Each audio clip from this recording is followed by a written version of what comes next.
मैं जिंदगी में एक बार मदीना जाऊं।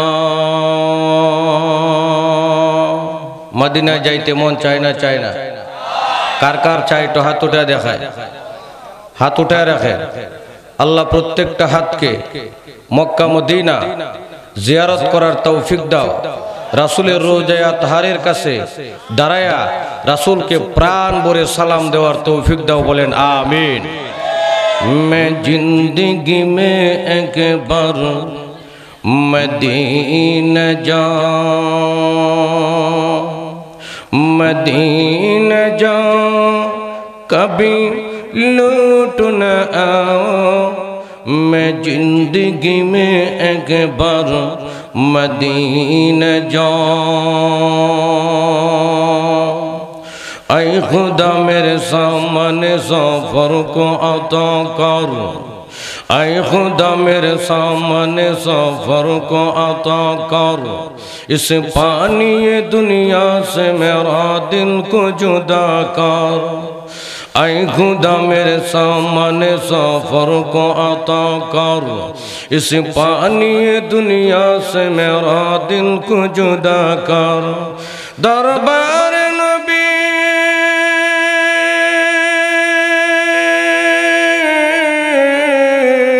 दरबार नबी आज मैं चिता रहा हूँ।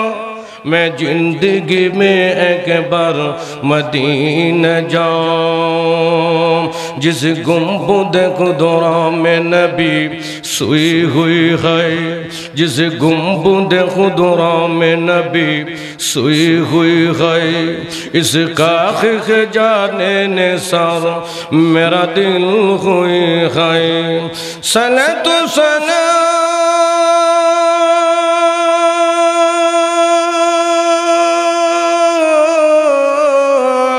सने तो सलाम आज जुदाई को बुझाओ। मैं जिंदगी में एक बार मदीना जाऊं, मदीना जाऊं कभी लूट न आओ। मैं जिंदगी में एक बार मदीना जाऊं। चित्कार मेरी बोली मरहबा। अमी कुदरत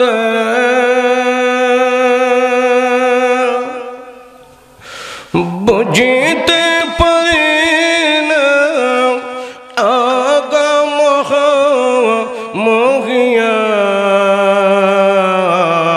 तुमी शाब खाने बिराजमान। मरहबा बोले। सब जगह अल्लाह आछे ना नाई? এই জালবাজার জামিয়া উসমানিয়া মাদ্রাসার মাহফিলও আমার রব আছে না নাই? আর জুড়ে বলেন আছে না নাই? আমি কুদরত বুঝতে পারি না আগম মহিয়ান। তুমি সব খানে বিরাজমান। গ্রহ রবি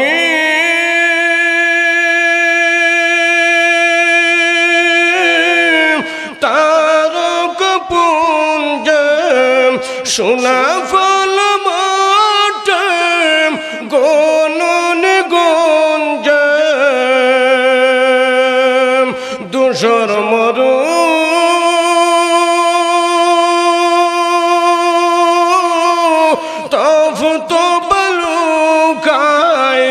দেখি শুধু তোমার শান।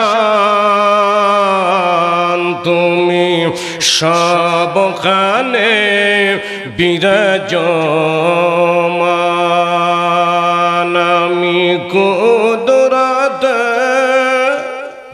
বুঝতে পারি না আগম মহিয়ান। তুমি সব খানে বিরাজমান। চিৎকার মেরে বলি মারহাবা। সব জায়গায় আল্লাহ আছে, সব জায়গায় থাকেন। কথা বলেন ঠিক কি না? আল্লাহ চাইলে জীবনের কোনো আমল আল্লাহর দরবারে যদি কবুল নাও হয়, এই মধ্য রজনীতে এই মাহফিলে আমরা বসেছি, এই খাতিরে আল্লাহর দয়া এবং মায়ায় আমাদেরকে জান্নাত দিতে পারে না? পারে না? জোরে বলেন পারে না? পারে না? আল্লাহর ক্ষমতা আছে, আল্লাহ জান্নাত দিতে চায়। কারণ আল্লাহ মানুষকে বড় মোহাব্বত করে, বড় মায়া করে, বড় আদর করে। কথা বলেন ঠিক কি না? এই জন্য মোহতারাম হাজরিন, লম্বা কথা বলবো না। মাহফিল বড় লোকের দরকার নাই তো।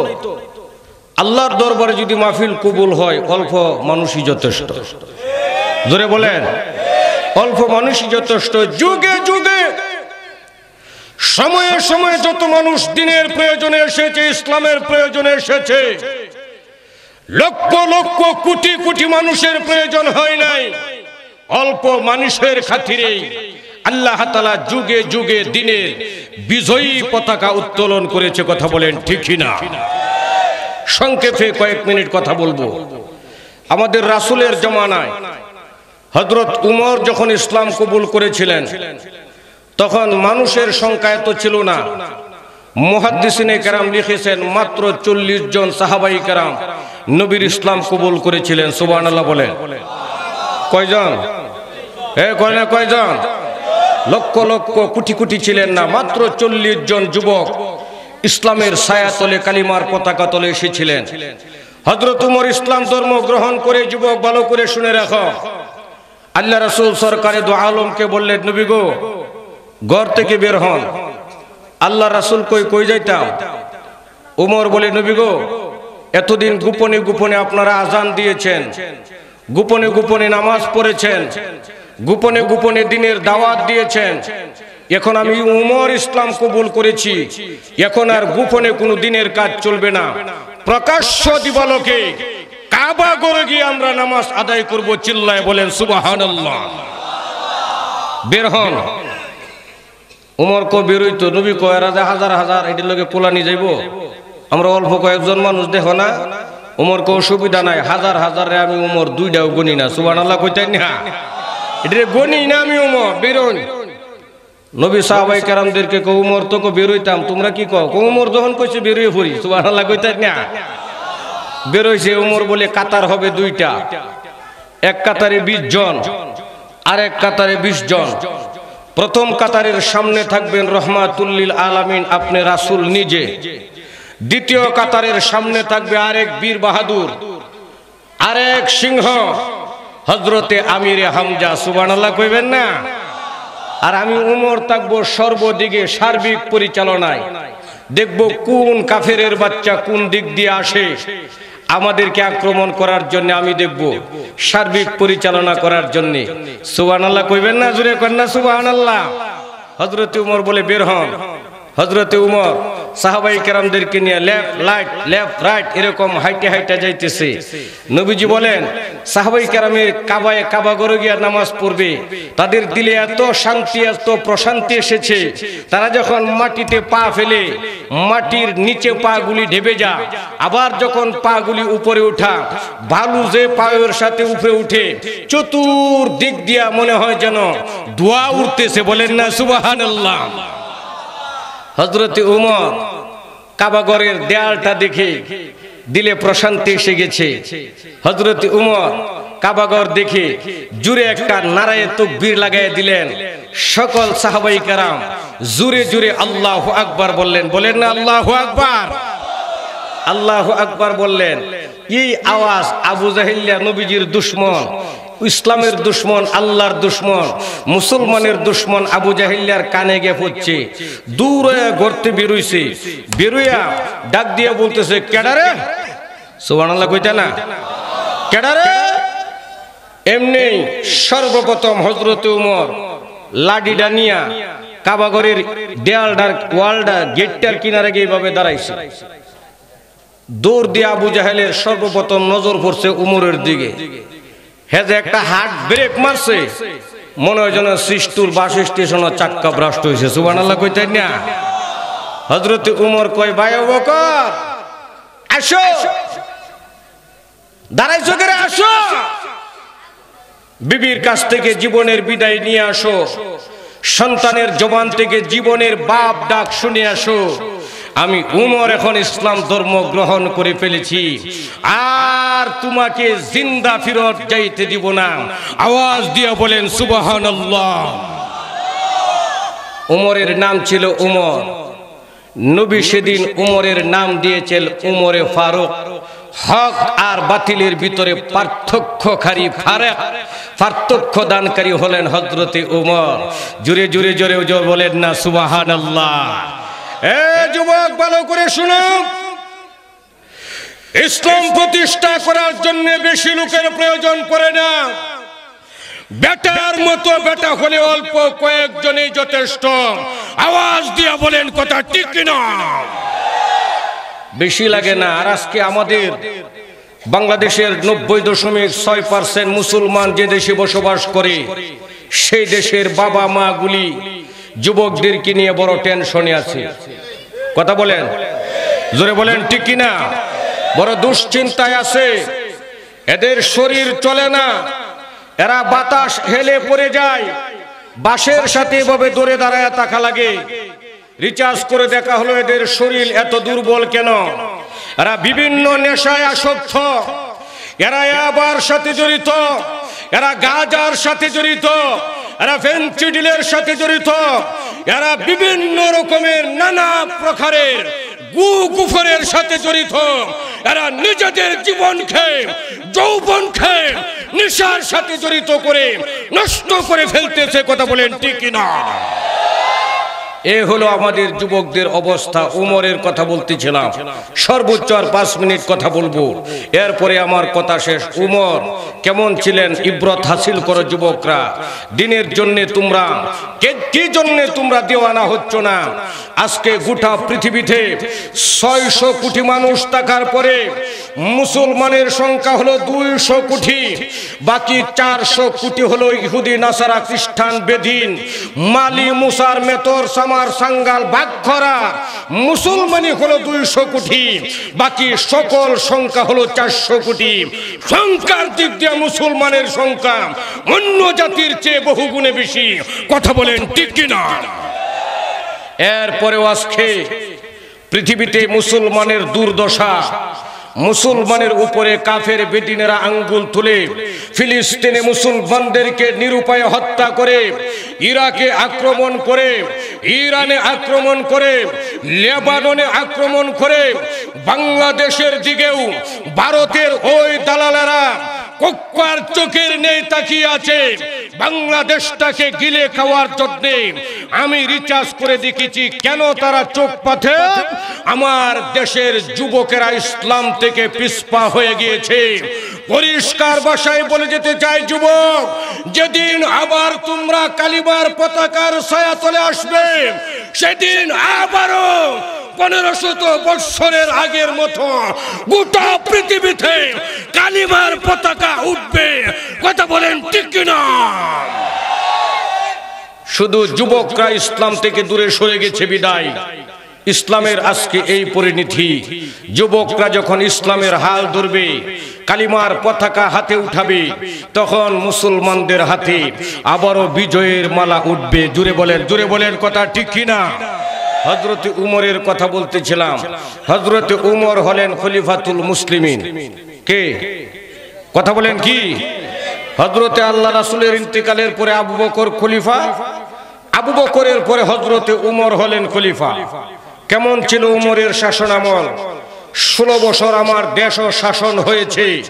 কেমন হয়েছে আমাদের দেশের শাসন আমল? ভালো করে একটু 5 মিনিট সময় আপনারা বুঝেন গভীর মনোযোগ দিয়া। হযরতে উমর রাত্রের বেলায় এশার নামাজ পড়ে ঘুমায় যাইতেন। 2, 2.5, 3 ঘন্টা ঘুমিয়ে রাত্র 11টা, 11:30, 12টার দিকে উঠে যেতেন। সুবহানাল্লাহ কোন? ওনার একটা চামড়ার চাবুক ছিল, এটা নিয়ে রাত্রে বেলা ঘুরে ঘুরে মানুষের খবর নিতেন। কোনদিন যাইতেন ওই সিস্টুর, কোনদিন যাইতেন বাসিল, কোনদিন যাইতেন কাঁঠাল, কোনদিন যাইতেন জয়না, কোনদিন যাইতেন বর্মি। এরকম ভাবে এক এক দিন এক এক দিকে হযরতে উমর রাতের বেলা একা একা নীরবে ঘুরতেন আর তার জনগণের খবর নিতেন। সুবহানাল্লাহ কইবেন না? একদিন হযরত ওমর হাঁটতে হাঁটতে মরুভূমির মাঝখানে চলে গেছে, কোনো মানুষ নাই, বাড়িঘর নাই। দূরে তাকায়া দেখে ছোট্ট একটা তাঁবু, তাঁবুর ভিতরে হারিকেন জ্বলতেছে। আবার তাঁবুটা যে বানাইছে এটা সিরা কাপড় দিয়া বানাইছে, মাঝে মাঝে সেদ্রি, ওই তাঁবুর সেদ্রি দিয়া মিটি মিটি আলু উপরের দিকে উঠতেছে। আবার বাচ্চার কান্নার আওয়াজ শোনা যায়। হযরত ওমর ভয় পেয়ে যাইতেছেন, আবার সামনের দিকে অগ্রসর হইতেছেন। সুবহানাল্লাহ কইবেন না? সামনের দিকে যায় হযরত ওমর তাঁবুর যে সেদ্রি আছে, সেদ্রি দিয়া নিচের দিকে তাকাইলেন, দেখেন ভিতরে কোনো পুরুষ নাই। ছোট্ট 5-7 বছরের দুটা বাচ্চা আর একটা মহিলা নীরবে কবুতরের বাচ্চার মতো কাঁপতেছে আর চোখের পানি ছেড়ে দিয়া বাচ্চাগুলি কাঁদতেছে। সুবহানাল্লাহ কইবেন না? আম্মা আম্মা আম্মা বড় ক্ষুধা পেয়েছে, আর ক্ষুধার যন্ত্রণা সইতে পারি না।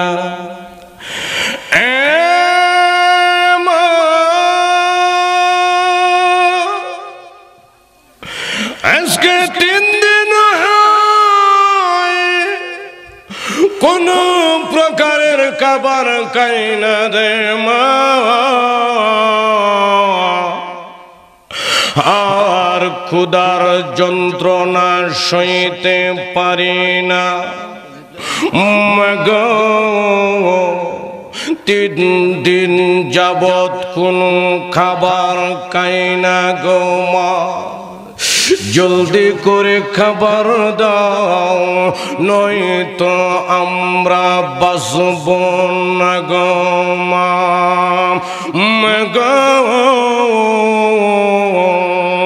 এতদিন ছিলাম কাফেরের দেশে, তুমি বলেছ কাফেরের দেশে খাবারের অভাব থাকলেও মুসলমানের দেশে খাবারের অভাব নাই।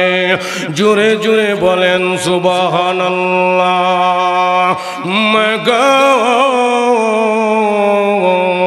ফজরের নামাজের পূর্বে মুসলমানের দেশে প্রবেশ করলাম, কেউ তো কোনো খাবারের সন্ধান দিল না। সকাল ফিরিয়ে দুপুর হয়ে গেল, কেউ তো কোনো প্রকারের খাবার নিয়ে আসলো না। দুপুর পেরিয়ে বিকেল হলো, কেউ খাবার দিল না। দুপুর পেরিয়ে বিকেল গনে গেল গো মা, পশ্চিম দিগন্তে সূর্য হেলে গেল, গুদুলি লগ্ন পাখিগুলি আপন নিরে, বাচ্চাগুলি খেলাধুলা শেষে মায়ের কোলে, গরুগুলি গো খানা দানা শেষে গোহাল করে। ও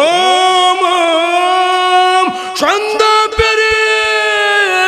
রাত্র পার হলো গো মা, কেউ তো কোনো খাবার দিল না।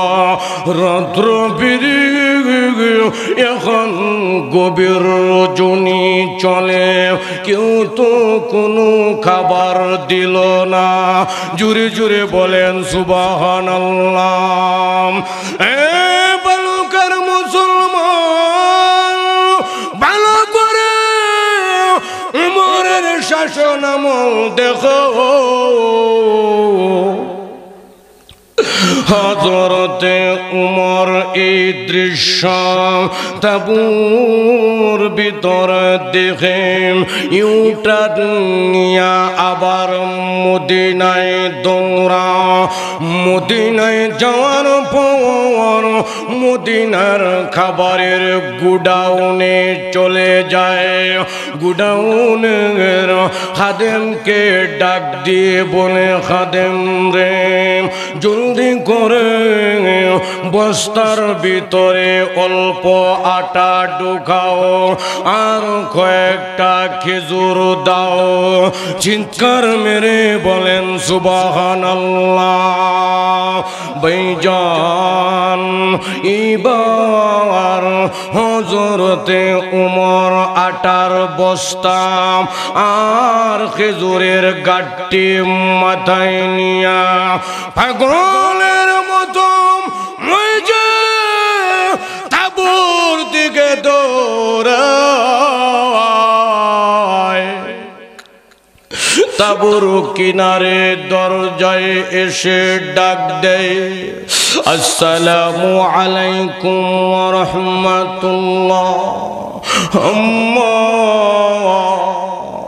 ও আম্মা দরজা খুলেন। ঘরের ভিতর থেকে মহিলা কান্না জনিত কণ্ঠে ডাক দেয়, কে রে কে আমাকে আম্মা বলে ডাকো? আমি কারো মানা, আমি কারো মা হওয়ার যোগ্য না। জোরে জোরে বলেন সুবহানাল্লাহ।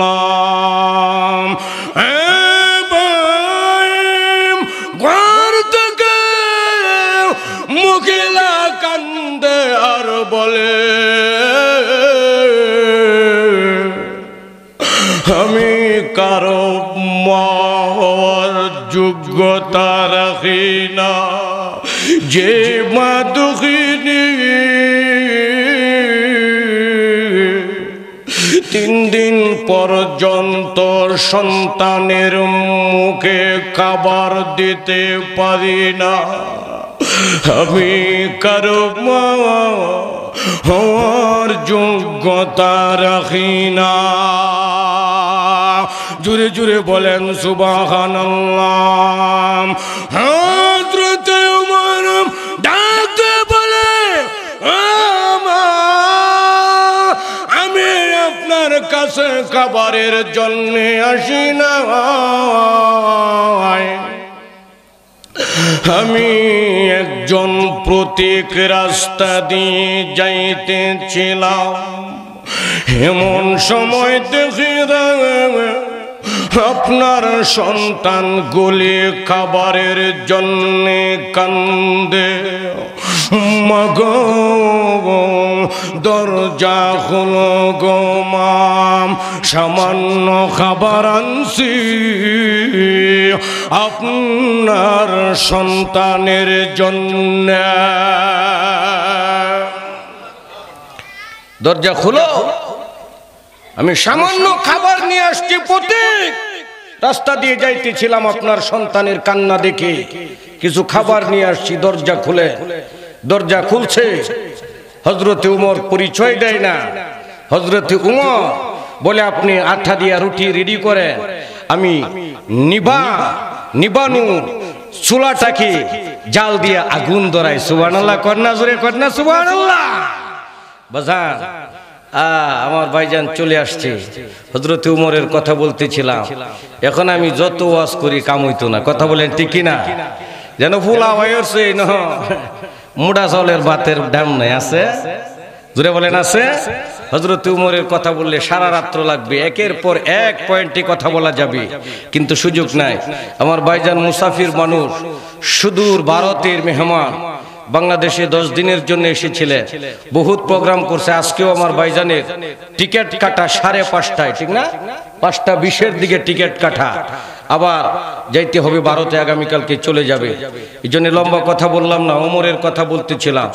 ওমরের আদর্শ, নবীর সাহাবাই কেরামের আদর্শ, সাহাবাইদের তাবেঈদের আদর্শ, আইম্মায়ে মুস্তাহিনদের আদর্শ, উলামায়ে দেওবন্দ উনাদের আদর্শ, বাংলাদেশের হক্কানি উলামায়ে কেরাম যেভাবে আমাদেরকে বলে, আমার আগে ফারাবি ভাই বলে গেছেন, উলামায়ে কেরামদেরকে সামনে দিব, আমরা পিছে থাকব সর্ব অবস্থায়। আমার বন্ধু মানুষ, আমার ভাই, আপনাদের মাদ্রাসার মুহতামিম আনোয়ার হোসেন ফুলপুরি সহ অত্র অঞ্চলের যত উলামায়ে কেরাম আছে সকলকে শ্রদ্ধার নজরে দেখে, সকলকে সামনের দিকে দিয়ে তারা যেভাবে আমাদেরকে পরিচালিত হতে বলে আমরা সেভাবে পরিচালিত হয়ে আমাদের ইসলামকে আমরা হেফাজত করব। আল্লাহ পাক রব্বুল আলামিন আমাদের সকলকে উলামায়ে কেরামের দিক নির্দেশনা মোতাবেক আমাদেরকে চলার তো। আসসালামু আলাইকুম ওয়া রাহমাতুল্লাহি ওয়া বারাকাতুহু।